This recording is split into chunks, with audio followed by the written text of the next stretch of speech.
നമസ്കാരം, ഞാൻ Anjali. Chemmannur International Jewellers Kaumudi ഹെഡ്ലൈൻസിലേക്ക് സ്വാഗതം. Powered by Fortune Industries, presented by Baba Easy English, in association with Hisleem Mattresses. കേന്ദ്രത്തെ പിന്തുണച്ച് കോടതി. കശാപ്പ് നിയന്ത്രണം സംബന്ധിച്ച കേന്ദ്ര സർക്കാർ ഉത്തരവിനെ പിന്തുണച്ച് ഹൈക്കോടതി. കന്നുകാലികളെ വിൽക്കരുതെന്നും കൊല്ലരുതെന്നും കഴിക്കരുതെന്നും ഒരു നിയമത്തിലും പറഞ്ഞിട്ടില്ല. കന്നുകാലികളെ അറുക്കാനെ ചന്തയിൽ വിൽക്കരുതെന്നാണ് കേന്ദ്ര വിജ്ഞാപനം. പലരും പ്രതിഷേധവുമായി ഇറങ്ങുന്നത് ചട്ടങ്ങൾ വായിച്ചു നോക്കാതെയെന്നും ഹൈക്കോടതി. കേന്ദ്ര ഉത്തരവിൽ വിവിധ സംസ്ഥാനങ്ങളിൽ പ്രതിഷേധം തുടരുന്നതിനിടെ പശുവിനെ ദേശീയ മൃഗമായി പ്രഖ്യാപിക്കണമെന്ന് രാജസ്ഥാൻ ഹൈക്കോടതി. ഗോവധത്തിന് ജീവപര്യന്തം ശിക്ഷ നൽകണമെന്നും കേന്ദ്ര സംസ്ഥാന സർക്കാരുകൾക്ക് കോടതിയുടെ ശുപാർശ. കേരളം കോടതിയിലേക്ക്. കന്നുകാലി കശാപ്പ് നിയന്ത്രണത്തിനെതിരെ നിയമ നടപടിക്കൊരുങ്ങി സംസ്ഥാന സർക്കാർ.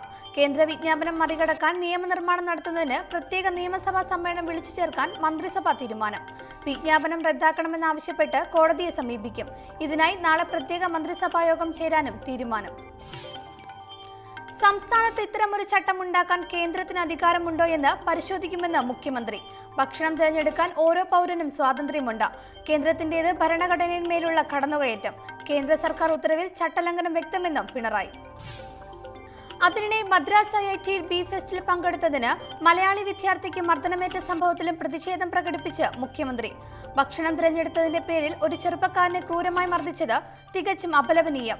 ബീഫ് കഴിക്കുന്നതിനെതിരായ അസഹിഷ്ണുത ഭരണഘടനയോടുള്ളതെന്നും വിശദീകരണം.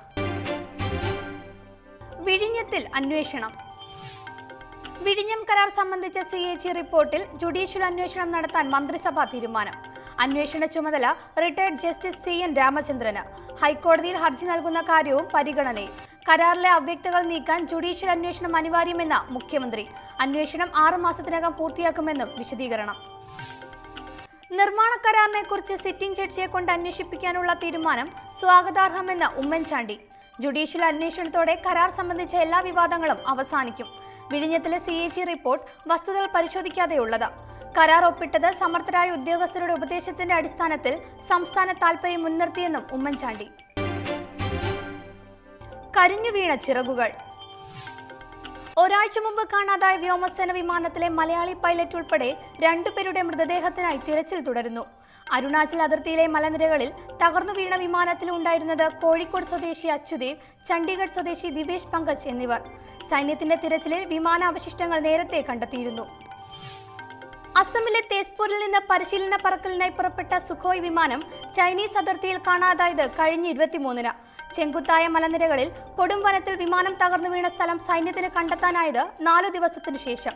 വിമാനാവശിഷ്ടങ്ങൾക്കൊപ്പം അച്യുദേവിന്റെ പേഴ്സും രക്തം പുരണ്ട ഷൂസും നേരത്തെ ലഭിച്ചിരുന്നു. കനക്കുന്ന കാലവർഷം. കാത്തിരുന്നെത്തിയ കാലവർഷം കനത്തതോടെ തെക്കൻ ജില്ലകൾ ദുരിതഭീതിയിൽ. തലസ്ഥാനത്ത് മഴ ശക്തമായ തീരമേഖലയിൽ നിന്ന് 20ഓളം കുടുംബങ്ങളെ മാറ്റിപ്പാർപ്പിച്ചതായി സർക്കാർ.